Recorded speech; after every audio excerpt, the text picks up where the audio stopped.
ये सबसे सोचनीय विषय, क्योंकि जो ये महिलाएं एंकरिंग कर रही हैं, जो बार बार लैंगिक भेद घटाने की बात कर रही हैं, उनकी खुद की फील्ड इससे भरी। सबसे सोचने की विषय यही है, जिसे कहते हैं चिराग का जल गिरा।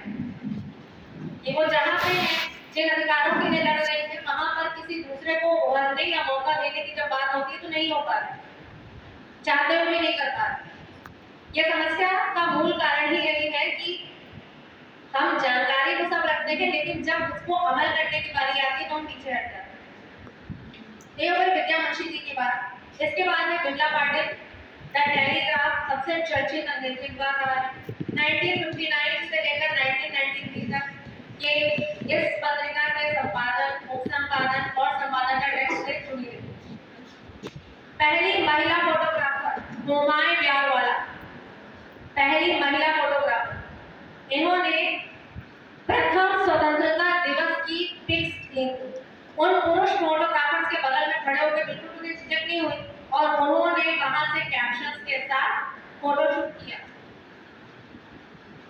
ये कुछ खास नाम जिन्हें हम नहीं जानते। कैसे जानेंगे? क्योंकि पत्रकारिता के इतिहास में तो उड़न टमाटर ही पढ़ाए गए। महिला पत्रकार, महिला पत्रकारिता, पहली महिला पत्रकार कौन रही, किसने सबसे पहले समाचार पत्र निकालने का प्रयास किया या फोटोग्राफी की, ये जानकारियां जानना शायद हमारे उतना जरूरी नहीं है, लेकिन आपके लिए उतना जरूरी।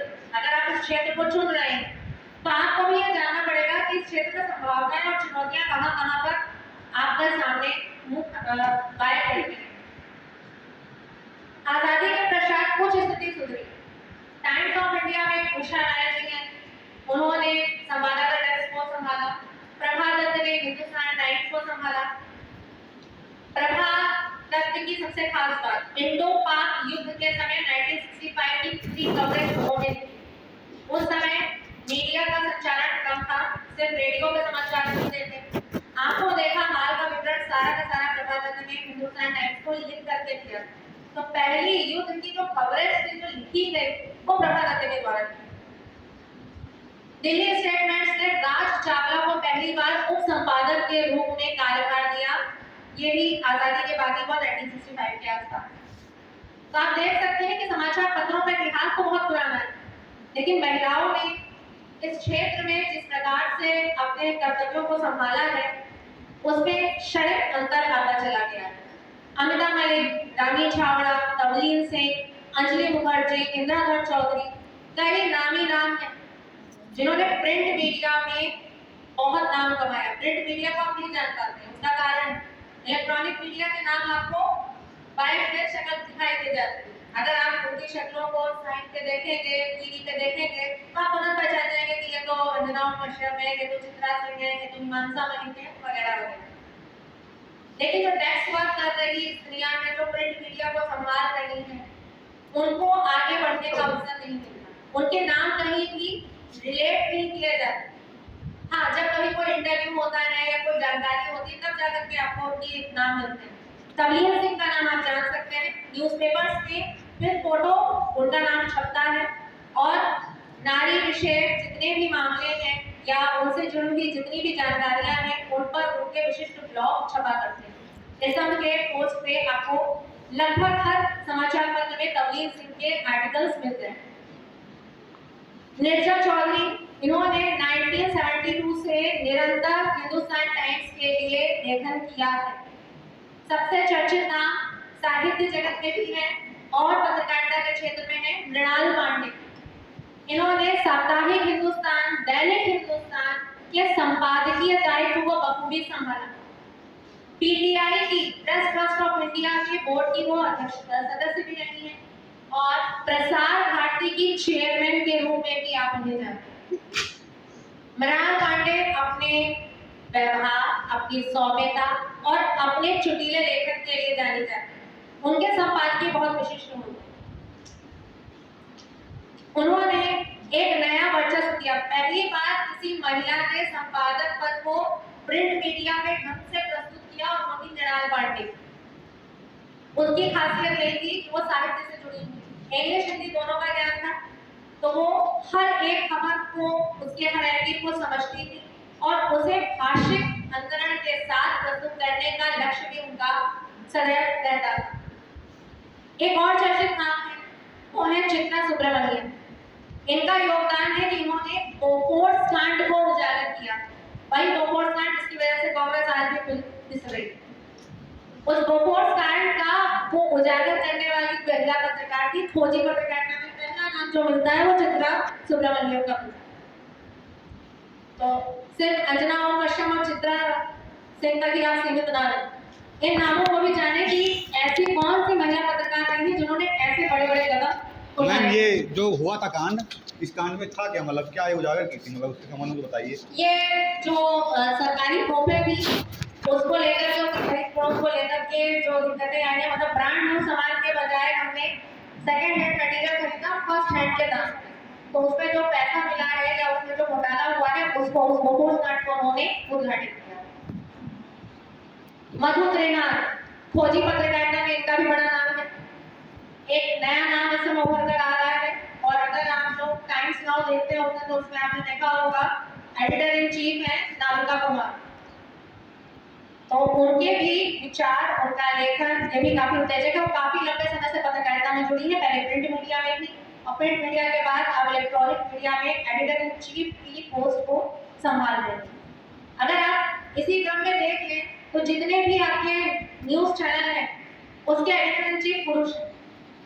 आज Tak Arun Puri, India News Deepak Chaurasia, Zee News Sudeep Chaudhary, India TV Rajat Sharma इत्यादि बहुत से चैनल से आप छाटते रहेंगे तो आपको सारे एडिटर चीफ के नाम मिल जाएंगे। तो एक ही चैनल इस समय प्राप्त हो रहा है वो है टाइम्स नाउ जिसकी editor in chief Navika Kumar है।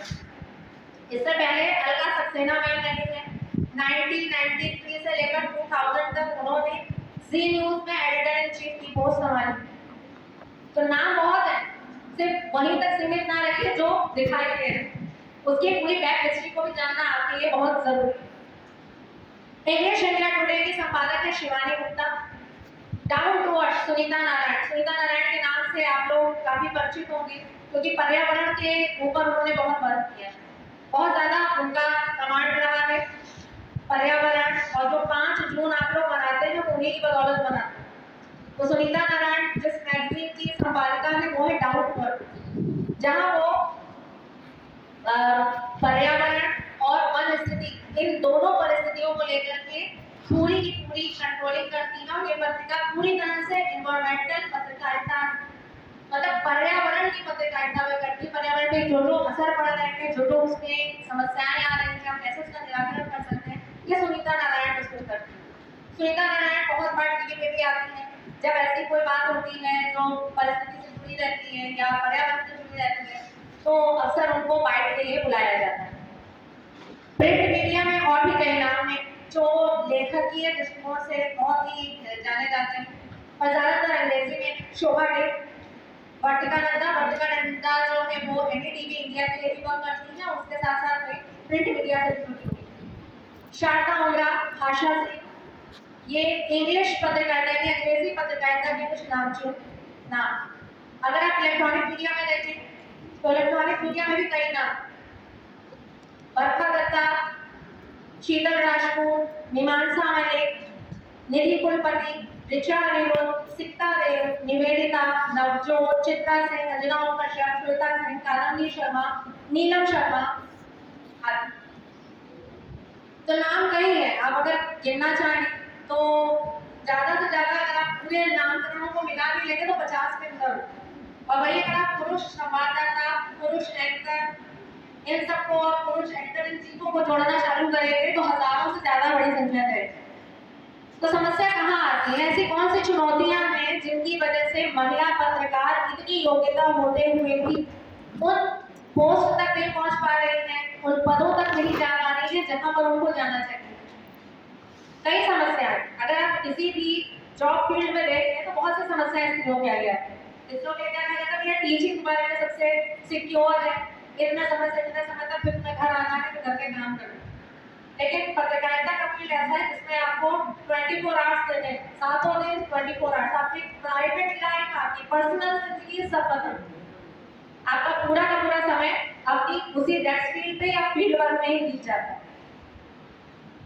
अनेक प्रकार के प्रेशर्स रहते पारिवारिक भी रहता है, आपका जो प्रोफेशनलिज्म है उस पर भी वो लागू होता है। तो जहाँ पे आपको परिवार का सहयोग मिलता है वहीं पे आप आगे बढ़ पाते हैं। जैसे रंजना कश्यप है, चित्रा सिंह है, श्वेता सिंह है, क्योंकि अगर आप देखें तो उनका जो प्राइम टाइम का लीग है वो रात में ज़्यादा होता है। रात में कितने बजे घर लौटेंगी, कितने बजे जाएंगी, कोई वक्त नहीं तय। रात में आकर के सुबह भी जा सकती है, कोई टाइमिंग नहीं तय। तो अगर यही चीज़ इन छोटे शहरों में होगी तो यहाँ पर उन स्त्रियों को अच्छी निगाहों से नहीं देखा जाएगा। कह रहे भला तो रात में आती है, रात में जाती है, कहाँ रहती है, क्या करती है। जैसा कल हिंदुस्तान जी के ब्यूरो चीफ सर ने बताया था आप लोगों को कि महिलाओं के आगे बहुत सी चुनौतियां आती हैं, उनके चरित्र तक लांछन लगता है, तो आपको उससे घबराने की जरूरत नहीं है, आपका काम बोले। अंजना सुधीर जी की कुछ पंक्तियां हैं कि तोड़ सको तुम शाख से मुझको ऐसी तो मैं कली नहीं हूँ, रोक सको तो मेरी राहें ऐसी तो मैं नदी नहीं हूँ। तो बिल्कुल यही व्यवहार आप किसी भी प्रोफेशन में जाए, चाहे वो पत्रकारिता हो, चाहे वो टीचिंग हो, चाहे वो बैंकिंग हो, चाहे वो कोई भी फील्ड सेक्टर, आपको ये रवैया बनाना पड़ेगा, बोल्ड होना पड़ेगा। आपको इस निजता से बाहर निकलना पड़ेगा कि हम लड़कियां हैं, हम कैसे करें। अगर आप वहां पे जा रही हैं, बराती से आप सारे कार्यों को कर रही हैं, तो उस झिझक से आपको खुद निकलना पड़ेगा, आपको थोड़ा मजबूत होना पड़ेगा, उस मानसिकता से बाहर निकलना पड़ेगा कि हम ये नहीं कर पाएंगे, कैसे नहीं कर सकते। आपको खुद को बोल्ड बनाना पड़ेगा, क्योंकि ये ऐसा क्षेत्र है जहां पर आपको बिना बोल्ड बने कोई भी लाभ नहीं मिलने वाला। अन्यथा कई बार ऐसा होता है कि थोड़े समय के लिए शौकिया तौर पे हम लोग जुड़ते हैं और फिर जैसे ही समस्याएं सामने आती है तो हम धीरे धीरे उन क्षेत्रों से बाहर निकलते जाते हैं। ऐसे भी कई नाम आपको पत्रकारिता के क्षेत्र में मिलेंगे। एनडीटीवी की एक प्रख्यात एंकर रही है तनु शर्मा, इन्होंने सुसाइड कमिट किया था क्योंकि इनके एडिटर इन चीफ ने इनके साथ बदसलूकी की, बच गई थी। उसके बाद कोर्ट केस भी चला था, लेकिन उन्होंने पत्रकारिता से तौबा कर ली। उसके बाद ये पत्रकारिता के क्षेत्र में कभी नहीं ना टैक्स वर्क किया, ना उन्होंने कभी उस फील्ड को छोड़ा। तो अगर आप किसी महिला को पत्रकार के रूप में या किसी भी फील्ड में काम दे रहे हैं तो दो तीन चीजों का विशेष ध्यान रखना पड़ता है। पहली, उसकी सुरक्षा, उसकी निजता, इन दो का, उसकी गरिमा का ध्यान बहुत जरूरी है। ऐसी कोई वार्ता ना हो, ऐसी कोई बात ना हो जिससे उसकी गरिमा को ठेस पहुंचे, उसकी निजता बरकरार रहे, उसको प्रोफेशनल और पर्सनल इनके बीच में एक बारीक व्यवधान जो आता है उससे मुक्त रखना चाहिए। अभी एक नाम मैंने आप लोगों को दिया था, नीरजा चौधरी, इन्होंने प्रेगनेंसी वक्त पे भी शूट किया है। 8 महीना का जिसमें स्त्रियां आराम करती हैं, उस समय जाकर के उनके एडिटर ने कहा था कि तुम्हें जाकर के शूट करना है, मजदूरों की जो लड़ाई हो रही है उसको, आंसू गैस छोड़ी जा रही है, किसी तरह पुलिस उनको बचा करके ले गई। तो उनके आगे भयावह पक्ष था, परंतु उन्होंने पत्रकारिता नहीं छोड़ी। उनके आगे बहुत सी समस्याएं हैं, परंतु उन्होंने ये कहकर के सबको नजरअंदाज किया कि अगर इन सबसे डर जाएंगे तो हम काम करें। तो इतनी बोल्डनेस होना बहुत जरूरी है, इतना बेबाक होना जरूरी है कि आप किसी भी कार्य को करें तो अपने आप को कमजोर बना करके ना करें, बल्कि मजबूती के साथ करें। हाँ, ये जरूरी है कि अपनी सुरक्षा का ध्यान रखें। अगर कहीं ऐसी न्यूज आपको लेने जाना है जो एरिया बहुत ही सुनसान है, तो ये वहाँ के ब्यूरो चीफ का और जितने भी कैमरामैन है या जो भी आपके साथ जा रहे हैं वो भी मेहरबानी, ये उनका पूरा दायित्व होता है कि आपकी वो पूर्ण रूप से सुरक्षा दें। पहले नहीं था, लेकिन अब ये रूल आ गया है कि अगर स्त्रियां रात में किसी न्यूज की कवरेज करने के लिए जा रही हैं तो एडिटर इन चीफ को उनको पूरी तरह से सुरक्षा देनी पड़ेगी, बॉडीगार्ड्स भेजने पड़ेंगे कि उनके साथ किसी तरह की बदसलूकी ना हो। अभी अंजना कश्यप 22 जनवरी से पहले अयोध्या आई थी और यहाँ पे लाइव कवरेज कर रही थी, तो हम लोग गए हुए थे वहाँ पर घूमने के लिए, देखने के लिए, तो देखा कि उनके साथ बाउंसर्स लगे हुए थे ताकि उनके साथ कोई बदसलूकी ना हो। तो ये जब तक चैनल वाले खुद नहीं करेंगे या न्यूज वाले नहीं करेंगे तब तक नहीं हो सकता। तो ये कुछ ऐसी बारीक समस्याएं हैं जिनकी वजह से महिला पत्रकार बनने से बचना चाहते हैं, लेकिन इनके छोटे छोटे जो तरीके हैं या इश्यूज हैं उनको हम दूर कर सकते हैं और उनसे बचते हुए भी हम काम कर सकते हैं। पहली चीज, जैसे आप प्रिंट मीडिया में जाते चाहिए तो आपको डेस्क वर्क मिलेगा। डेस्क वर्क का मतलब ये नहीं है कि आपको डेस्क वर्क करके झूठी कहानियां लिखनी। जो भी फील्ड वर्क होता है उसका लिखित प्रारूप आपके डेस्क पर आता है और यहाँ पर बैठ करके आपको उन खबरों को सेट करना होता है न्यूज़पेपर के आधार पर। कौन सी खबर न्यूज़ के किस पृष्ठ पर जानी, तो सेट करने का काम महिलाएं बखूबी करती हुई घर में सेट कर सकती है, तो क्या न्यूज़ नहीं सेट कर पाएगी?